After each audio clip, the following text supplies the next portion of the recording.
Ang sa inyo lahat. Madaling araw. Ako naman nandito ay kakain ulit sa inyong harapan. Sana magustuhan po ninyo. Meron po tayong siyempre yung tira nating ulam. Ito this was pangalawang araw. Ito naman pangalawang araw. Pangalawang araw. Pinainit lang. Pero lumalaban pa. So guys, tayo nagsaing ng kanin. So guys, bago tayo kumain, magdasal po tayo. Lord, maraming salamat po sa pagkain binigay nyo. Pagbasan po ninyo yung biyayang binigay nyo sa akin. Lord, gabayan din po ninyo ang lahat ng mga malok sa buhay. Lalo na sa mga pamilya ko at sa subscribers at viewers. Maraming salamat po. Amen. In the name of the Father, Son, and Holy Spirit. Amen. So guys, thank you sa subscribers na bago na nag-subscribe kagabi o kahapon. Thank you at nagustuhan nyo at thank you sa suporta dahil nakapag-subscribe na kayo. Mas gagalingan ko ang lahat ng kaya kong gawin para may pakita lang sa inyo at mapasaya po kayo. So guys, kain na po. Kakamayin ko na po dahil ito ay last na.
Ito yung mga tira-tirang ulam yung after ng pesta. Tapos may mga natirang ulam sa rep. Ganito yun. Kaya nakakamiss yung pesta. Sa amin sa probinsya, dati noon. Hanggang ngayon, meron pa yung pesta. Kinagalian na yun yung kanyang tradisyon. Tuwing pesta lahat ng bahay may handa. Kakatay ng baboy, baka, kambing.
Ano siyang baka guys.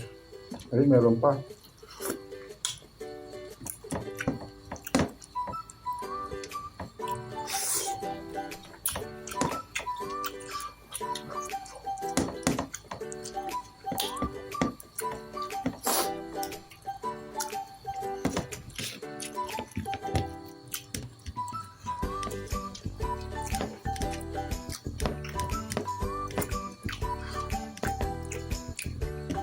Ang ganda, magbabalot ka. Oh, magbabalutan ka. Oh, tuloy mo to. Tapos after pesta, papailitin. Oh, ito.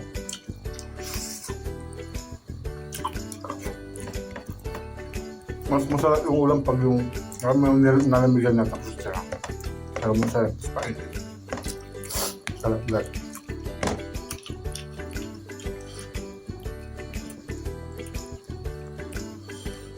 Kaya na. Finish na.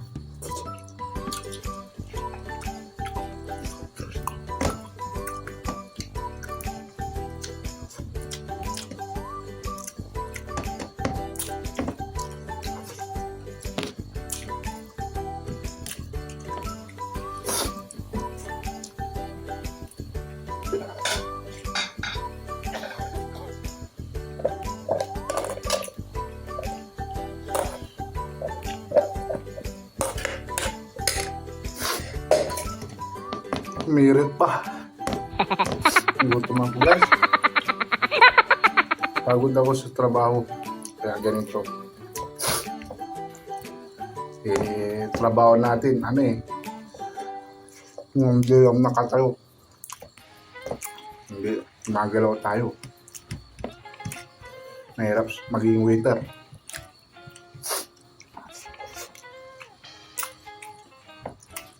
Isa pa akong waiter dito sa Doha, Qatar. Mahirap. Hassle. Stress. Pagod. Pero okay lang. Kailangan mo magtiis. Kumita ka ng pera.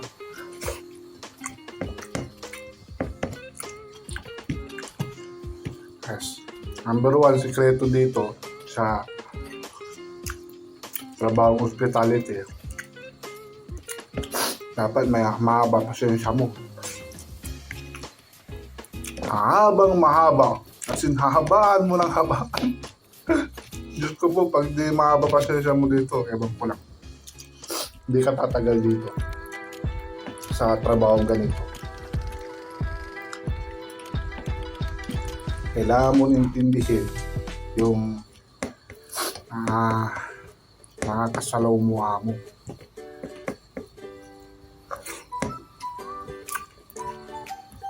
Naubos yung corned beef. Masarap kasi yung pagkakagisa ko guys.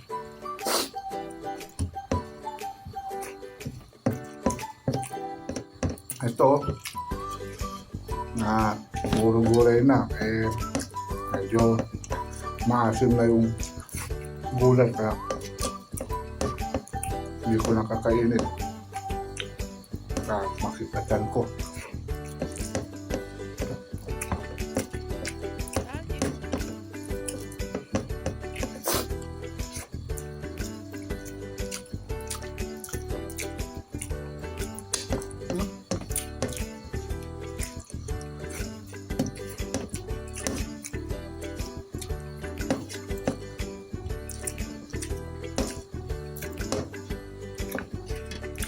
Sarap. Sarap ng corned beef. Natira pa ako guys. So, na. Wala ng corned beef eh.